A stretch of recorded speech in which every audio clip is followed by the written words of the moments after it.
സാധനമാണ് ഞാനിപ്പോ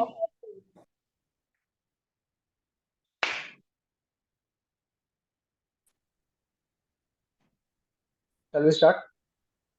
Yes, you may start. Okay. Good evening, everyone. First of all, I extend a warm welcome to all of you to AFPI Kerala Midzone quarterly CME, focusing on a critical topic, that is anemia in elderly. Today, we are coming together digitally to address a pressing concern in the field of family medicine. Anemia among the elderly is a multifaceted issue, as we all know, that requires our attention and expertise. This online CME serves as a platform for us to collectively explore the latest research, best practices, and innovative approaches to diagnosis and management of this problem. As family medicine practitioners, we understand the significance of tailoring care to the individual needs of our patients, especially when it comes to the elderly population. Anemia in this demographic region poses unique challenges, and this event is designed to equip you with the knowledge and tools necessary to provide the best possible care. We have with us today Dr. Varun, consultant medical oncologist from Medical Trust Hospital, to address this crucial aspect of healthcare. Your contributions will enable us to expand our knowledge and make a positive impact on the well-being of our elderly patients. Thank you, sir, for joining us today. So during this online seminar, I encourage active participation, thoughtful discussions, and the sharing of your valuable insights. Together, we can deepen our understanding of anemia in the elderly and improve our ability to provide compassionate, effective care. So, highly thank you all for joining us in this virtual space today. I have no doubt that the knowledge gained from this event will lead to improved patient outcomes and enhanced care for our elderly population. So, with that words, I would like to welcome Dr. Rashmi Kaimal, our AFPI National Treasurer, Head of the Department of Family Medicine Department in Lodz Hospital, and also our mentor and past president of AFPI Kerala, for chairing this session. Welcome, madam. Thank you, Prashant. So, shall we move on to the session? Yeah. Over to madam. Yeah. So, I'm privileged to invite our speaker, Dr. Varun Raj, who is the HOD of Medical Oncology at Medical Trust Hospital, Kochi. He has completed his DM in Medical Oncology from the prestigious Regional Cancer Center at Trivandrum, and also has an European certification in Medical Oncology. And he is trained in comprehensive management of adult and childhood cancers, and he has got more than 10 years of experience in oncology, and his areas of special interest include breast oncology, thoracic oncology, blood cancers, bone marrow transplantation, and preventive oncology. He has a vast research experience and many publications to his credit, and awards and accomplishments. I welcome Dr. Varun to enlighten us on this topic of anemia in elderly and how primary care practitioners and family physicians like us can help our patients to have a better care. Welcome, Dr. Varun. Handing over to you. Yeah, thank you, madam, for the nice introduction, and thank you, Dr. Prashant. Am I audible? Yes, Dr. Varun. Please continue. So I'll be sharing my slides.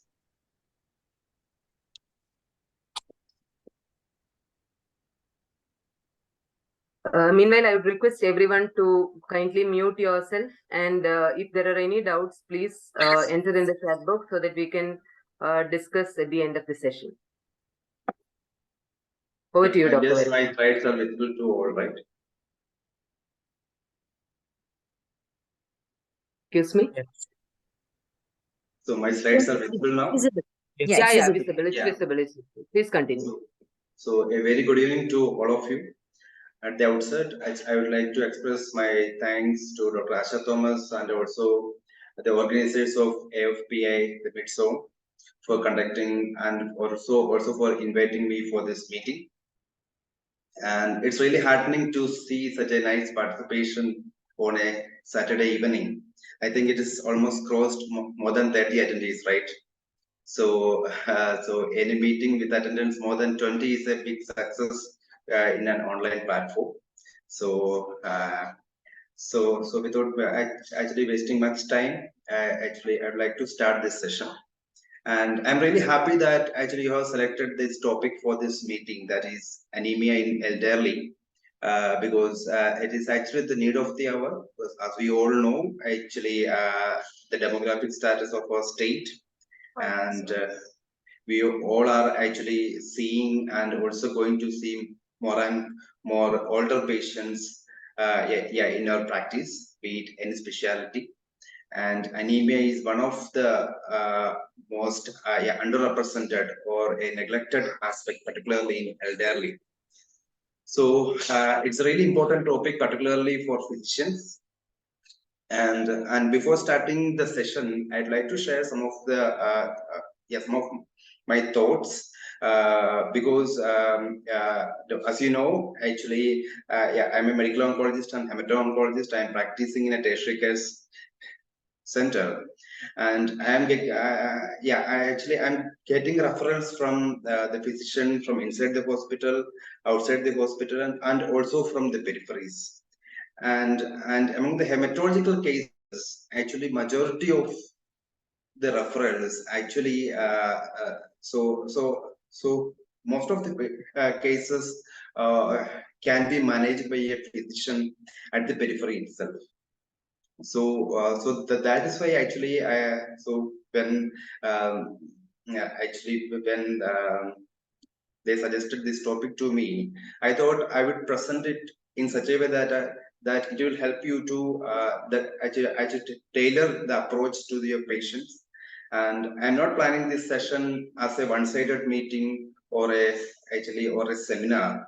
And I prepared it in such a way that actually we can do a healthy interaction, and it is mainly a case-based type of discussion that is I'm planning. Because if you brush up some of the basics in hematology, from your MBBS days, actually you can diagnose and also treat the majority of the hematological conditions in the community.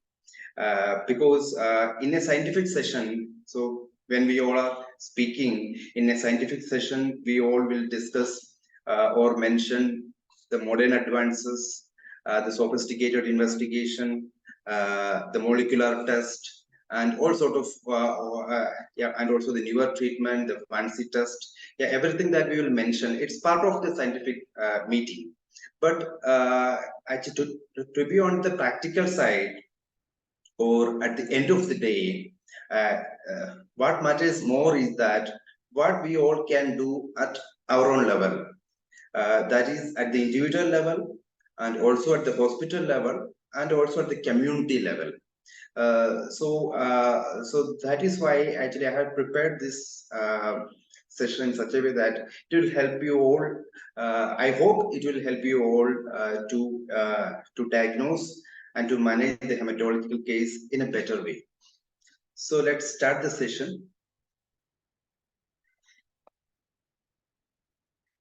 So as you know, the anemia in older persons poses a clinical challenge in our daily practice as the population ages.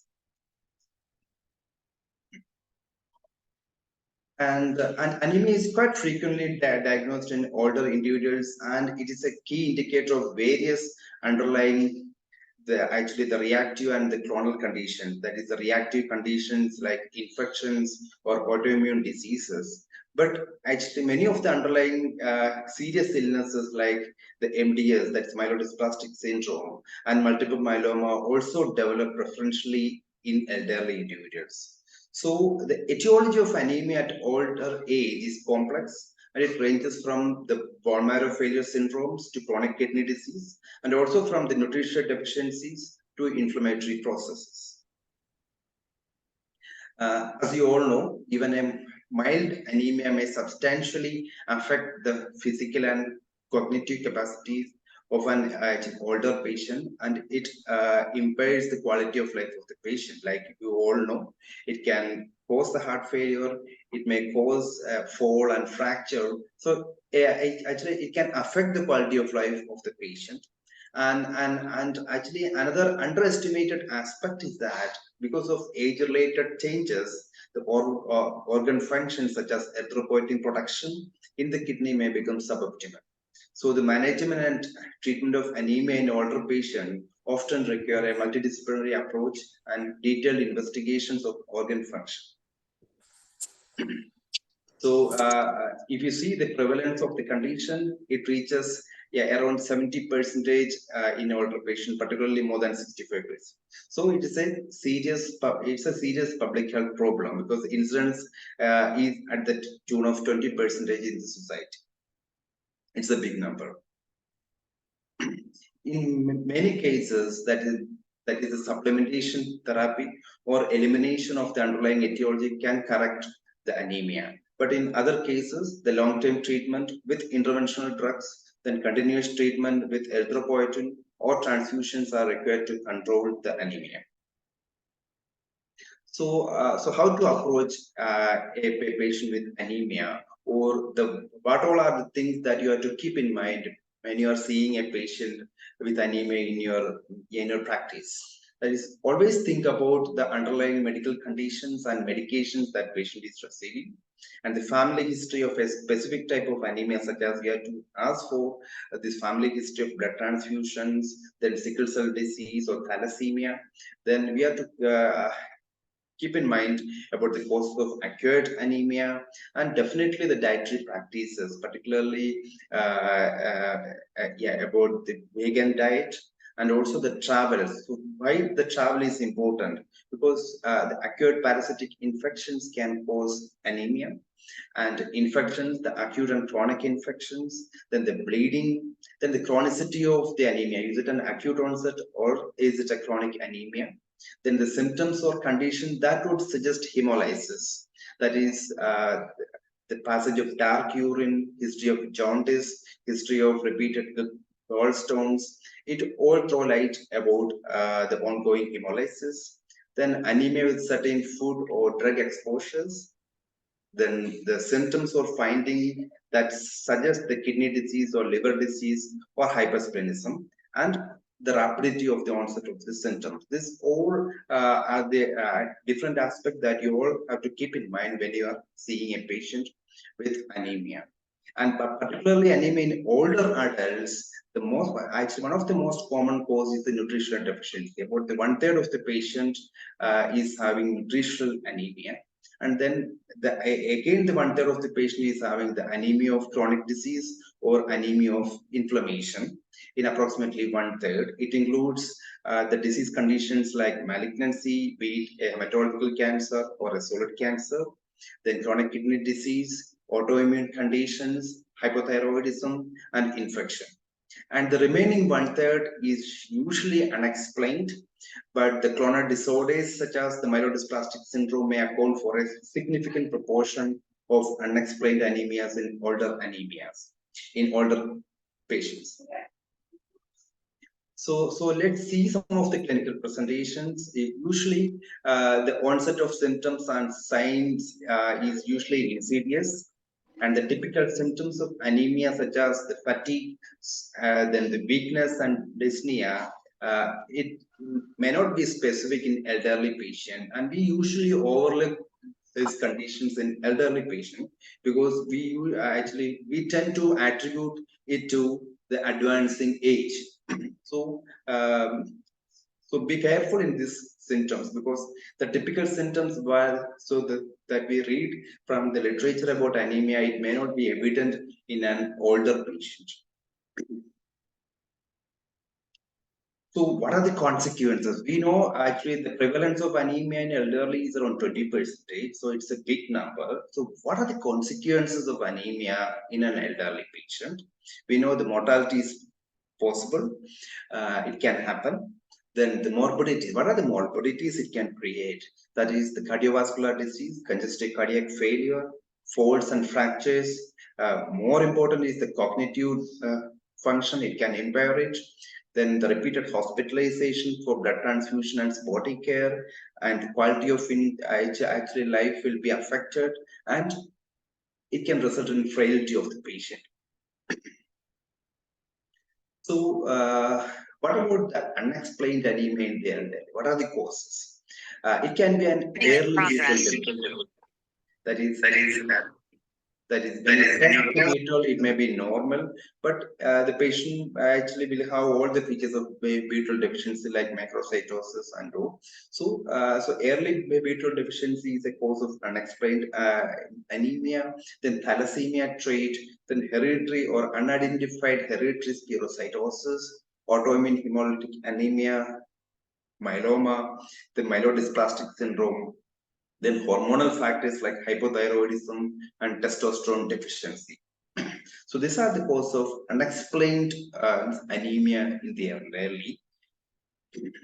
And so what are the investigations that you have to do so when you are seeing a patient with anemia in your clinic? So always useful tests are an oriented, that anemia oriented history and physical examination with particular emphasis on comorbid conditions like chronic diseases, then drug history. Then you have to get a full blood count, then differentials, platelet, absolute retic count, and peripheral smear. Then always you have to ask for an iron profile that you all know what are the ingredients, or actually what are the iron profile investigations. Then the beetle and folic acid test. Then chemistry panel, it should include a creatinine clearance, and never forget to order the TSH and testosterone, particularly in an elderly patients, male patients. You have to test for the serum testosterones. Then tests of inflammation may help, like the ESR or CRP. Then serum erythropoietin. So these are the most important tests that is always helpful to delineate the cause of anemia. Then sometimes actually useful tests are the bone marrow test. It includes the aspiration, biopsy, and the ancillary studies. It depends upon the underlying etiology. Yeah, sometimes we ask for cytogenetics, or sometimes we ask for the flow cytometry, and sometimes we ask for the FISH test or RT-PCR. It all depends upon the clinical scenario. And bone marrow is not the preliminary test or the routine test to detect or to diagnose anemia. But what we usually see in our practice is usually physicians from outside refer the patient to us by simply seeing anemia or a bicytopenia to us for the bone marrow study. So usually, actually, majority of the hematologic condition actually will not require a bone marrow study to diagnose it, because the most of the times it will be normal. So so there are some indications for marrow, and you should do only for that indications, because the bone marrow will not give answer for all hematological conditions. And definitely, yeah, the rare investigations are the immunophenotyping for PNH, if you are suspecting the PNH, and then hepcidin level, then serum interleukin 6, and the blood lead level. These all are the rare investigation. Hepcidin level we usually do in the case of anemia of chronic disease, and also the interleukin 6 also. Then the blood level, actually lead level is, if you are suspecting the lead poisoning. These all are rare instances. So, as we already discussed, the general approach should be a detailed anemia-oriented history and physical examination with the history of the abnormal bleeding, the drug history, history of prior blood transfusion, then the comorbid condition, autoimmune diseases, history of recurrent fever. Then always ask about the constitutional symptoms. What are the constitutional symptoms? That is, we have to ask for the weight loss, excessive night sweats, and history of loss of appetite. Yeah, it will help you to actually narrow down your divisional diagnosis. And also you have to check for the presence of lymphadenopathy, bleeding manifestation, icterus, and hepatosplenomegaly. So with the help of these 3 blood investigations, that is CPC, the peripheral smear, and retic count, you can diagnose the 90% of the hematological diseases. So I will help you to solve this problem. So as you can see, I know actually we have to brush up what we all learned in our third year MBBS from the pathology classes. I know it may be boring, but actually it is interesting. At the same time, it is really interesting also. So you can see all the different types of red cells, that is acanthocytes, then target cells, ovalocytes, stomatocytes, sickle cell, then microcyte, then schistocytes, then macrocytes, and megalocytes. And actually, I would like to, so as it is an interactive session, I would like to know how many of you will, I know actually as physicians, majority of us will order the peripheral smear examination for our patients. So how many of you will read the descriptive part of the peripheral smear, rather than the impression? If you see or if you start a habit of reading the description of the peripheral smear examination, actually it is easy to learn and it is interesting also, because hematology is really interesting.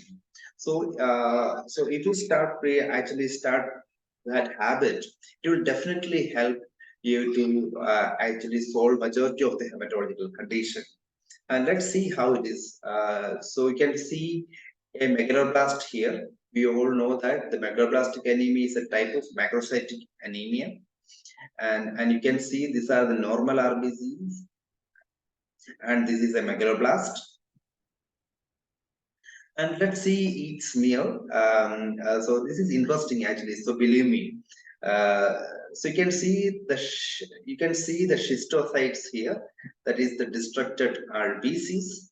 And it can happen, or it occurs in the underlying microangiopathic hemolytic anemia. So if you see schistocytes, if you read histocytes in your peripheral smear examination report, it means you are dealing with some serious stuff, because it occurs in the DAC or HUS or TTP. And then you can see these are the microspherocytes. It occurs in autoimmune hemolytic anemia. And you all know about the sickle cells and target cells. It is seen in sickle cell anemia. And so these are white cells. You can see these cells. This occurs in the G6PD deficiency. And you can see the basophilic stippling. I think we all learned that in our forensic classes. It occurs in heavy metal poisoning, that is lead. And also it can occur in alcohol abuse and thalassemia. So these are some more clues from the peripheral smear examination. And you can see, so these are the nucleated RBCs, and this is the teardrop cells. It all occurs in the myeloproliferative diseases like myelofibrosis. And you can see the echinocytes, that is cells with the spiny projections. It is seen in kidney failure, that is uremia patients. And this is acanthocytes. It is irregularly spaced cells with thorn-like projections. It is seen in, again, microangiopathic hemolytic anemia. Actually, you can see acanthocytes and schistocytes in microangiopathic hemolytic anemia, and also the end-stage liver disease. So, actual diagnostic approach to anemia includes two approaches. That is the morphological approach and kinetic approach. The morphological approach is based on the MCV, and kinetic approach is based on the retic count. So if you apply if you see the MCV and retic count, you can diagnose majority of the hematological abnormality or hematology or anemia in your practice. Simple MCV and retic count. Okay. So the morphological approach is based on the MCV. If it is low MCV, we know low MCV means less than 80 milliliter. It is called microcytic anemia. It occurs in iron deficiency anemia, thalassemia, then anemia of chronic disease, some patients, and sideroblastic anemia. And also the normal MCV patients, that is normocytic anemia. It happens in anemia of chronic disease, acute conditions like acute blood loss, then the marrow failure, early iron deficiency, and conditions with the bone marrow infiltration. And high MCV or macrocytic anemia occurs, so we all know it occurs in the B12 deficiency and folate deficiency. And the non-megaloblastic conditions are patients with alcohol use, then liver disease, hypothyroidism, then myelodysplastic. In all this condition, you will get the macrocytes in periphery. So then this is the kinetic approach. It is mainly based upon the reticulocyte index. So the reticulocyte index less than 2.5 means it is hyperproliferative. That is, our marrow is not responding to anemia. So it means reticount less than 2.5 means it is hyperproliferative. And we all know what are the conditions. It is anemia of chronic disease because the inflammatory markers is suppressing our marrow and it is not responding to the anemia. Then nutrition deficiencies like iron deficiency and hormone deficiencies, that's erythropoietin deficiency, CKD, hypothyroidism, hypogonadism, and the marrow failure syndromes like aplastic anemia, then the marrow infiltration with cancer, or marrow infiltration with infections like the tuberculosis or sarcoidosis, then the marrow suppression with the drugs. All this causes hyperproliferative anemia, that is, retic index will be less than 2.5 in those patients. And what are hyperproliferative anemias? That is, in those conditions, the retic index will be more than 2.5. That is, the conditions with acute blood loss like trauma, GA bleed, or GU bleed, or retroperitoneal bleed.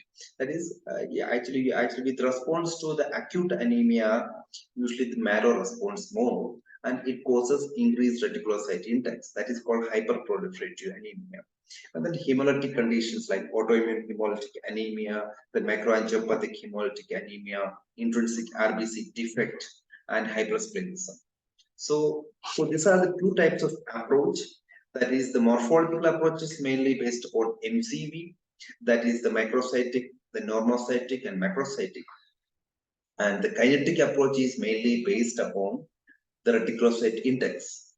So we can diagnose or tailor down or the narrow down our differential diagnosis if we apply these simple investigations.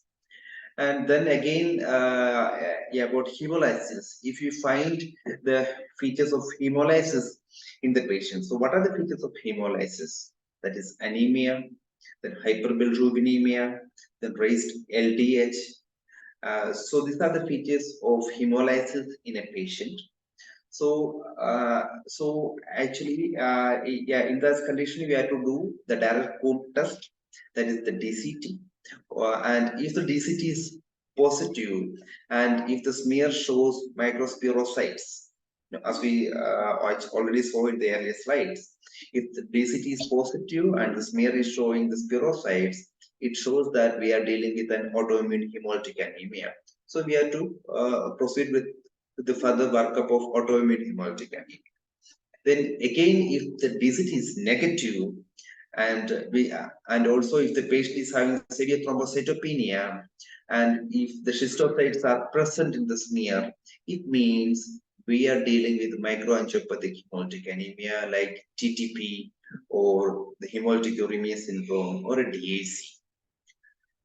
So we know what are the probable causes of DAC. It may be underlying sepsis, or it may be a TTP or a pregnancy-related the HELP syndrome, or this condition. It can cause the negative DCT, then severe thrombocytopenia, and the smear may show the schistocytes and acanthocytes. Then again, if the DCT is negative and the MCV is less than 80, that is macrocytic, actually probably we are dealing with a case of thalassemia. So in that case, we have to do the further investigations to find out, that is the HB electrophoresis and all, to find out the type of thalassemia. So these are the simple investigations that we have to apply in our day-to-day practice, that is MCV, then reticulocyte index, then peripheral smear finding, and in selected cases, we have to do the DCT also. So coming to to the individual conditions. So let's see about the anemia of chronic disease, which is one of the most commonest the scenario in our practice. The most common form of anemia in the elderly, and it usually causes mild to moderate anemia that tends to correlate in severity with underlying disease. Because if the CKD is worse, that is, if it is an ESRD or CKD stage 5, in that case, the patient will be having severe anemia. But if it's an early CKD, usually patient will have the mild anemia only. Then it rarely progresses to a hemoglobin below 10 gram. Only in severe cases.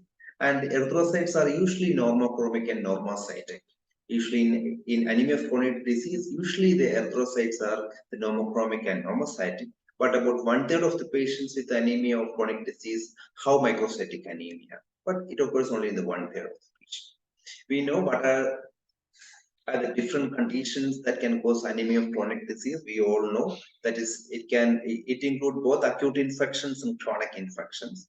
Chronic infections includes the tuberculosis, then chronic UTI, chronic fungal infection, infective endocarditis, then chronic inflammatory disorders, then osteoarthritis, rheumatoid disease, the collagen vascular disease, then the PMR, that is polymyalgia rheumatica, acute and chronic hepatitis, then decubitus ulcer, malignancy, protein energy malnutrition. So different actually spectrum of conditions. This all can cause the anemia, because all these are chronic conditions and it can cause anemia with varying degrees.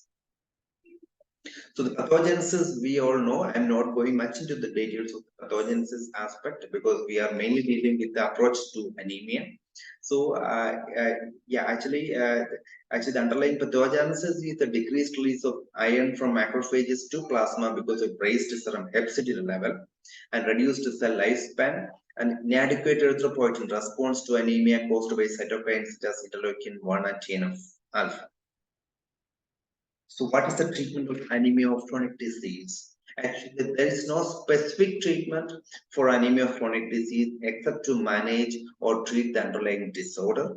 And iron therapy is of no benefit. So always you have to do an iron profile in a case of anemia. If it is an anemia of chronic disease, iron therapy is of no benefit. It will cause only unnecessary side effect only. It will give only the unnecessary side effect to the patient. And erythropoietin may be helpful in some patients with anemia of chronic disease. The dosage is 50 to 100 units per kg. Actually, it is 3 times a week. So most of you might have seen that is we are giving erythropoietin to patients with CKD.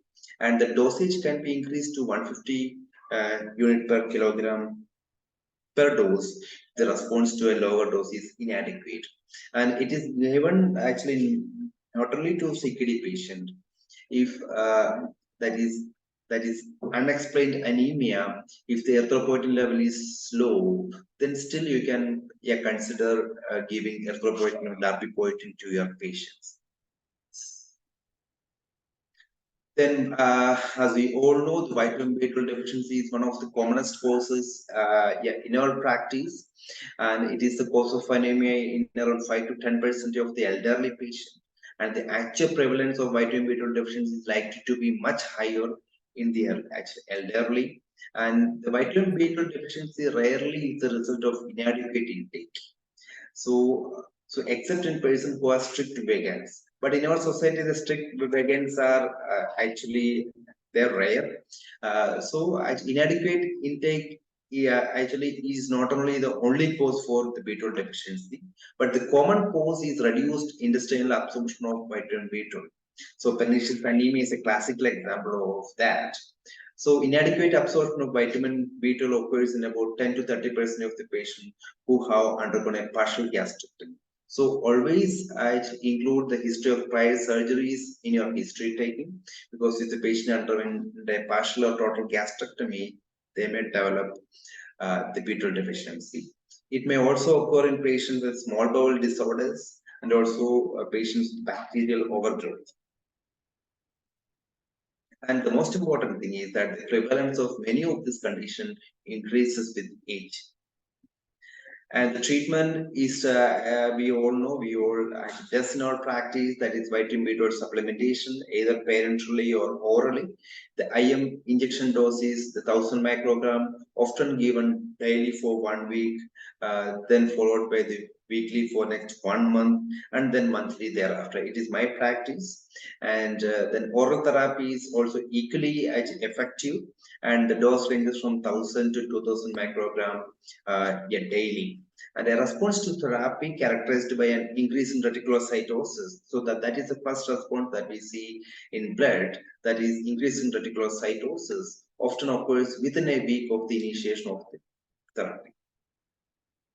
So the folate deficiency is not that common, but it still occurs in our patient. It develops as a result of inadequate dietary intake, and the body stores actually very little folate, only enough to last to around the 4 to 6 months. So classically, it causes the macrocytic anemia.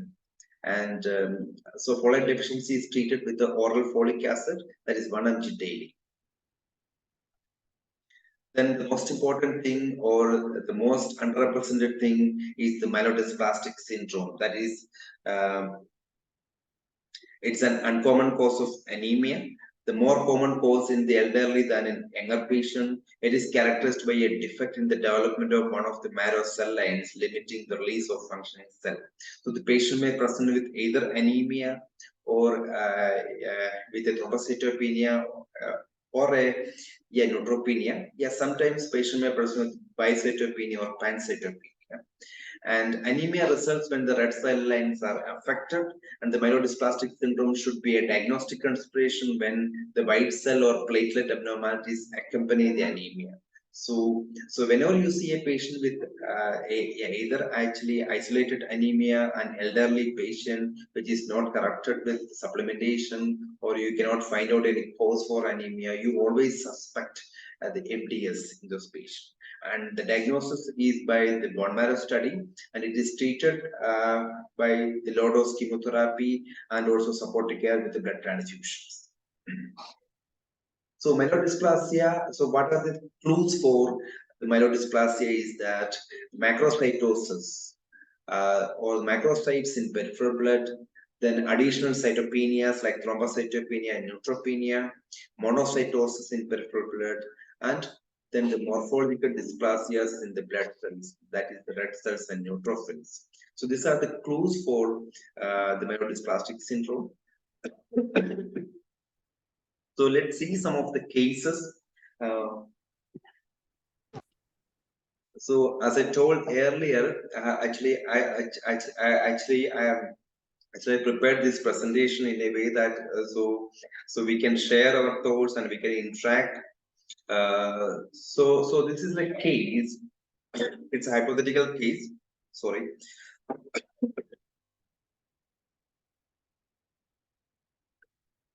Yeah.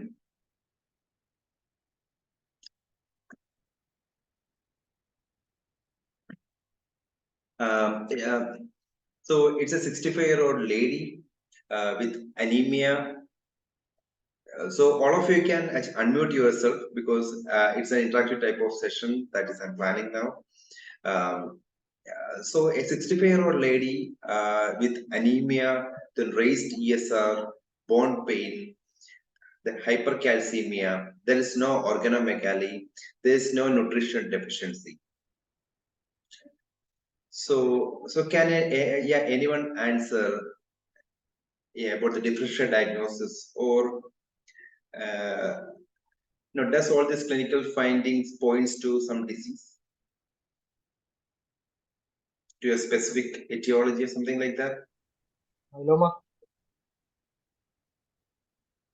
Sorry? Multiple myeloma? Yeah, because elderly patient, anemia, the raised ESR, bone pain, hypercalcemia, organomegaly, but there is no organomegaly, no nutrition deficiency. Yes, you are right. So what are the peripheral findings that you can expect in a case of myeloma? Usually, it shows the normocytic normochromic anemia with increased rhodate formation. then what should be the next investigation in such a patient? Serum electrophoresis. Exactly. But another supporting evidence is that we have to always look for the protein profile of the patient. But whether the patient is having paraproteinemia and AG reversal, it's all are the supporting investigation. And definitely our next investigation will be with serum protein electrophoresis. And if it shows M-band, then what should be our next investigation?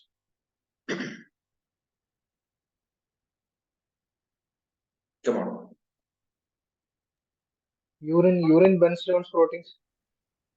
Yeah, this all will help us to actually to reach the diagnosis. And so definitely if you see the hypercalcemia, anemia, the lytic bone lesion, M-band in the electrophoresis, and if there is an AG reversal, then we should think about doing a bone marrow study, and it will show increase in plasma cells, that is plasmacytosis, and the diagnosis is multiple myeloma.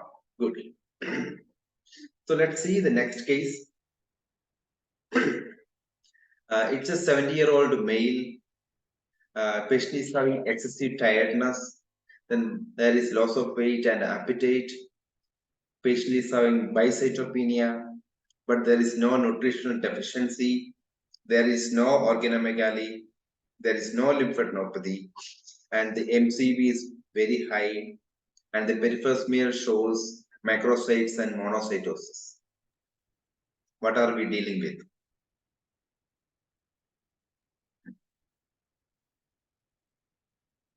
B12. B12 deficiency. Sorry. B12 deficiency. Yeah, I have specifically mentioned there is no nutritional deficiency. B12 deficiency can present like this. Yeah, I agree with you. Usually, with B12 deficiency, patient may present with anemia or bicytopenia or pancytopenia. All this presentation can occur. Usually, there will not be any organomegaly or lymphadenopathy. MCV will be high. But here, there is no nutritional deficiency. MDS. Yes. All these features are actually pointing towards the myelodysplastic syndrome.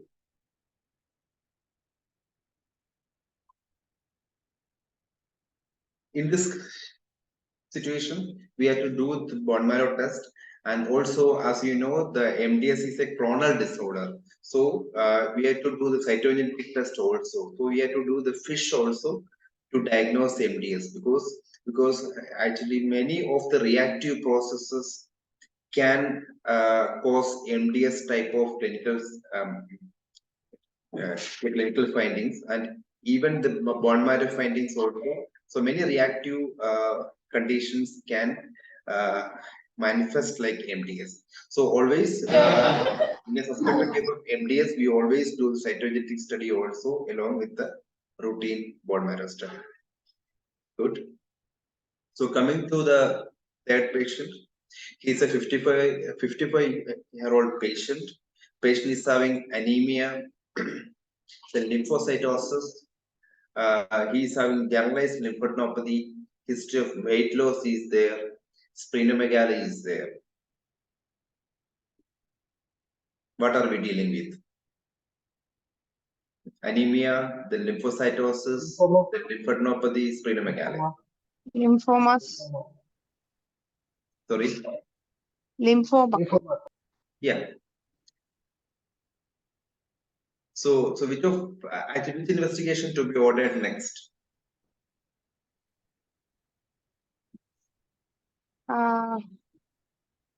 Lymph node biopsy. And bone marrow. If you go systematically, so if you get a more idea about the underlying condition, it is better to ask for the simple test like LDH. It will do some more. It will give some more clue about the underlying condition. Patient with lymphadenopathy, splenomegaly, anemia, lymphocytosis.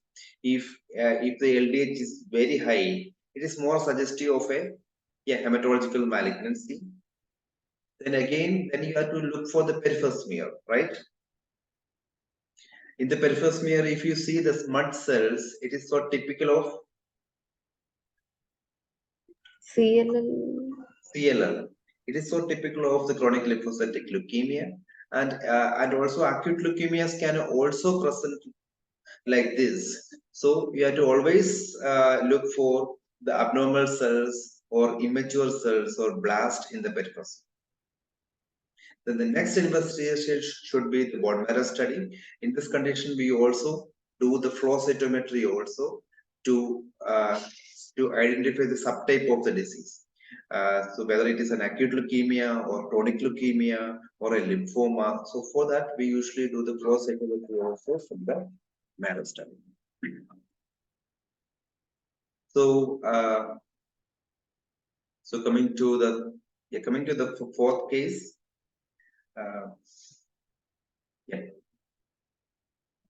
Again, it's a 40-year-old lady with weakness and EC fatigue. History of 3 units of PRBC in last 6 months. Then no history of abnormal bleeding. Then physical examination actually revealed no organomegaly, and her HB was 6 and MCU was high. It was 109 milliliter, and the peripheral smear was showing the macrocytic RBCs, and the platelet and WBC count was normal, and the retic count is 0.3. So the retic count, so it's a hyperproliferative anemia, and the DCT is negative. That the LDH is normal, vitamin B12 is normal. So anemia. So actually macrocytic anemia in a young lady. So it can also present like this because actually I would like to show this case because it's also a common condition in our community. That is, it's a type of MDS which can occur in young individuals also. Usually we all learn that MDS occurs in elderly only, but this specific type of MDS, that is the site 2 deletion MDS, it can occur in in younger patients also. The treatment is a tablet called lenalidomide. With a single tablet, we can treat this MDS. So actually, I just wanted to make you familiar about this disease condition.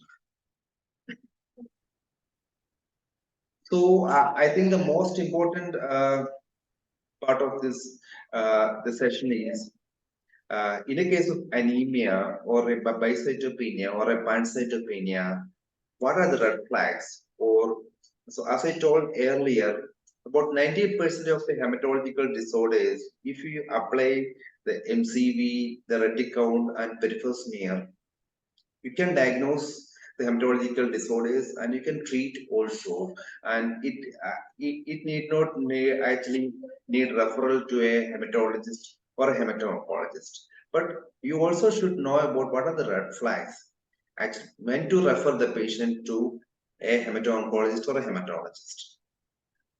If the anemia is not responding to the nutritional correction, because the patient may also have a coincident or a concomitant nutrition deficiency. But even after correcting the deficiency, if the patient's cytopenia is not improving, then it's a red flag. You have to refer the patient to a hemato-oncologist to know whether any underlying malignancy is there. If the patient is having cytopenia with constitutional symptoms, so you all know what are the constitutional symptoms. That is, unexplained weight loss, fever, the night sweats, bone pain. If the patient is having anemia or cytopenia with a coexisting constitutional symptoms, it needs referral to a specialist. Then, if the patient is having ongoing hemolysis or features of microangiopathic hemolytic anemia, that is schistocytes or acanthocytes in peripheral blood, and ongoing hemolysis or associated thrombocytopenia, it means that you are dealing with a serious disorder like DIC or HUS-TTP. So in those conditions also you have to refer the patient to the higher center. Then if there is associated biochemical abnormalities along with anemia. As I mentioned earlier, if the patient is having raised LDH, or if the patient is having the hypercalcemia or hyperuricemia, it point towards the underlying hematological malignancy. In those conditions also, that patient needs a referral. If the patient is having associated bone pain or bone lesions, then again, if there is blast or immature cells in peripheral smear. So always, remember that these immature cells and atypical cells are different. In a patient with viral fever, if you ask for peripheral smear, it may have the atypical lymphocytes. It may be reactive lymphocytes. Actually, so in those conditions, actually you can repeat the peripheral smear after 1 week. If the atypical lymphocytes or reactive lymphocytes persist, in those only on that instance only that patient needs referral. Otherwise, we can treat the underlying viral infection or the inflammatory condition. So the atypical lymphocyte doesn't mean that it is a malignancy. Then coming to if the patient is having the cytopenia and associated organomegaly or lymphadenopathy, then also you should refer to that patient to the higher center. So these are the take-home messages. From my part. So I hope so this presentation is helpful to you to improve your practice and approach to anemia. And I'm happy to take your questions.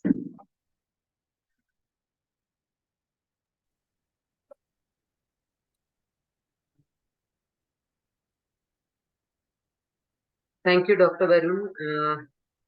Any questions, please either unmute yourself and ask or post in the chat box.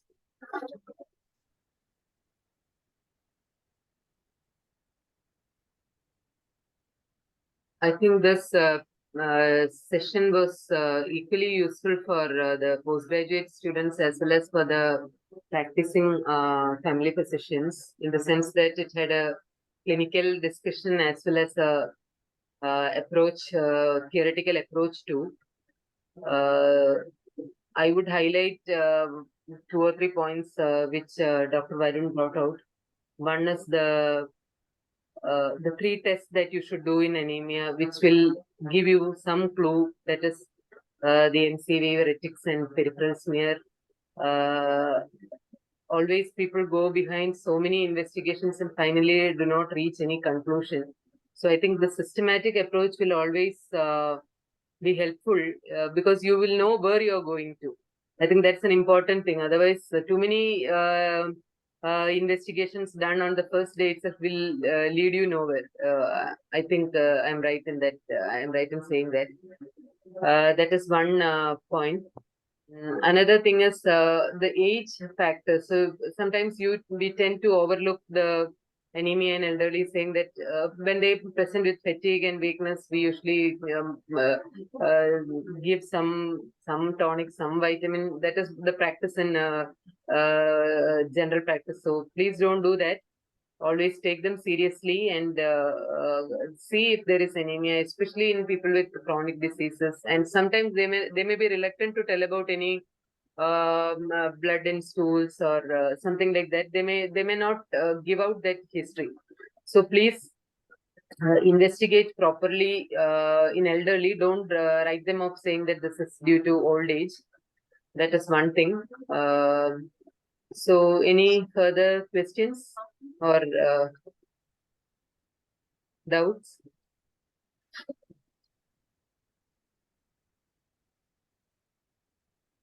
Somebody has asked, after IV and infusion, when and which parameter should we recheck initially to reassess response? And yeah, the same thing.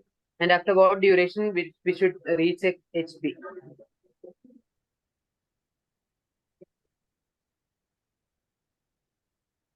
I hope the doubt is clear. Someone has asked, after IV iron infusion, which parameter should we recheck? When should we recheck to reassess the response? And when should we recheck HB, if at all, if you are doing it? after the iron actually therapy, the symptomatic improvement will happen within the 48 hours, and we usually recheck HB after 1 week.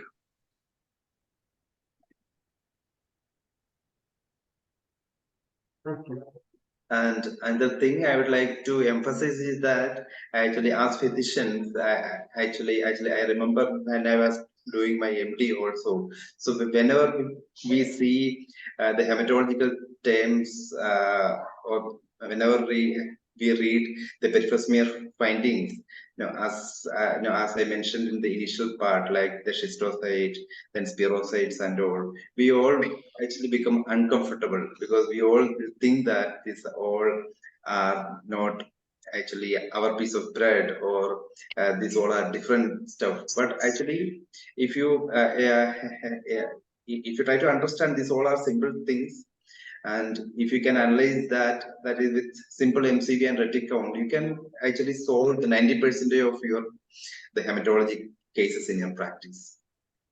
Exactly. As Dr. Varun said, how many of us read the peripheral smear in detail? It will always be the end impression, and please correlate clinically that we read. We don't read the initial part. So why do we order a peripheral smear is the first question. We are not just looking at the impression. We have to read through it and see that if we can get any clues from the descriptions that we have, as he has rightly shown us. It's all easy if you have gone through it many times. So only with practice, it's easy to identify what could be the clinical condition leading to this peripheral smear. So kindly make it a practice of reading. If you're ordering something, you should read the results properly.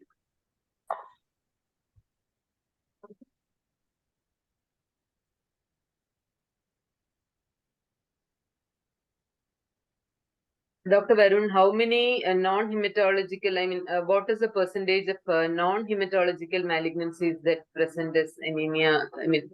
We have been seeing sometimes they just come for a routine checkup and they find anemia, and then the whole story starts. Then we start investigating that anemia, and finally it leads to an underlying non-hematological malignancies. It happens in practice. So does it happen frequently in the elderly? Particularly asking about elderly. Usually the solid tumors which can cause anemia are mainly the GI cancers, like the stomach cancer, due to the decreased intake and dysphagia. Then the lower GI cancers like the rectal cancer and the sigmoid colon cancers, because it can cause the bleeding. The patient may get unnoticed. And then again, the condition like head and neck malignancies, it can also cause decreased food intake. So these are the cancers that present with anemia, the solid tumor cancers. So as Dr. Varun said about the red flags, so I think all of us should keep in mind the red flags, and then if some other symptoms and some other things which does not fit into the common things that we think, we should always look for underlying other pathologies also. Other doubts, anyone?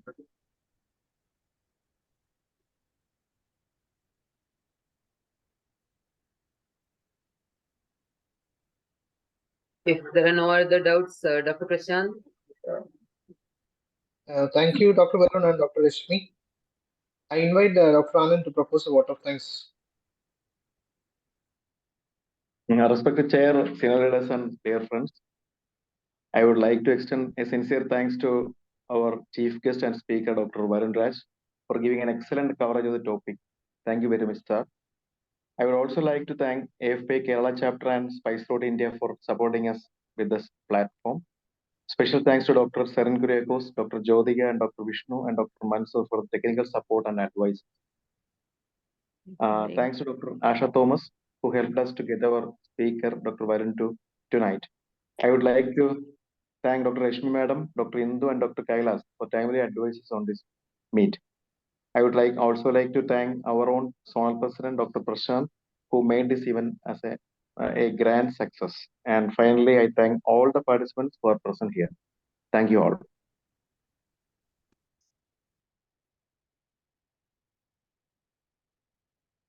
Thank you and good night, shall we leave? Yeah, thank you. Good night to all. Thank you. Good The meeting is dismissed.